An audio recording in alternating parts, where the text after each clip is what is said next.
Got a K&N filter. Let's clean it today. And we'll pop the hood. Come over to our air filter, which we haven't neglected for months. Pop this.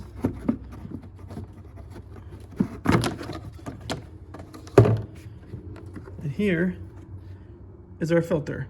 To be completely honest, I have neglected this filter. This is a few years of buildup, so it was definitely time to get this done. First step is to apply the cleaner to both sides of the filter. I always recommend wearing gloves too. And be liberal with the cleaner, especially the dirtier it is. This would also be a good opportunity to clean your filter housing box for the larger particles while the filter is soaking. After it's soaked for about 10 minutes, then I would use some low pressure water to clean the cleaner and the gunk off. Wash from the outlet side of the filter down so you can push all the crap out rather than putting it back up into the pleats.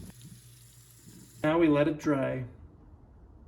And repeat this step as needed. I did mine about 2 other times since it was a little dirty after the first go around. If you are more consistent about cleaning it, like I should have been, it should be less of a hassle, but I can't judge. Try not to let the cleaner dry onto the filter either. It sat overnight and is completely dry. Now we apply the oil on the one side where the air comes in.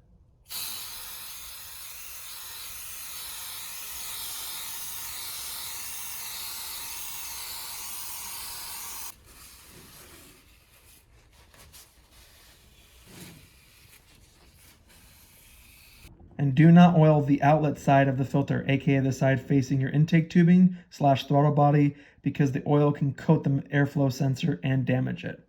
Once you have a nice even coat on the inlet side, go ahead and reinstall, and then you're good to go. I would try and do this every other oil change, or if you're in a dirty, dusty area, check it more often, but this packet will last you a little bit. Links in the description below. Thanks for watching, like and subscribe, and I'll see you in the next video.